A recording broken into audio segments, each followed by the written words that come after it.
Ko'pchilik Sonny Hayesga qarab mashinada yashovchi omadsizni ko'rishadi. Orzusini boy bergan qimorbozni. U eng zo'ri bo'lishi mumkin edi. Ammo men unda imkoniyatni ko'ryapman. Warner Brothers Apple Origin. Bu yigit aql bovar qilmas darajada iqtidorli.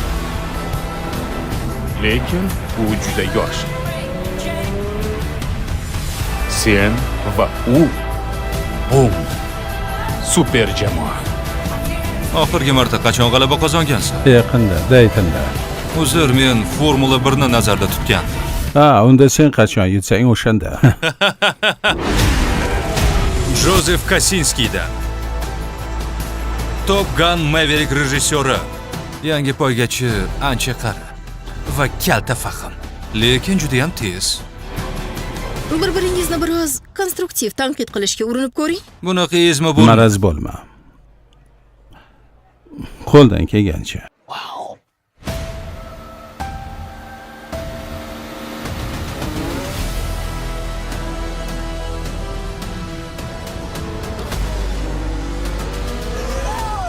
Sen nimanidir yutdingmi? Hali trakda 20 ta haydovchi bor. Ikkimizni ham hurmat qilishmaydi. Brad Pitt. Ularning aytishicha Sonny Hayes oldin uddalay olmagan. Hozir ham qila olmaydi.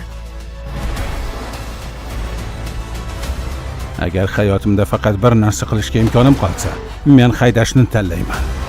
Hech ikkilanmasdan. Men senga Formula 1 da ishtirok etishni taklif qilyapman. Agar sen yutsang, haqiqatan ham dunyodagi eng zo'riga aylanasan.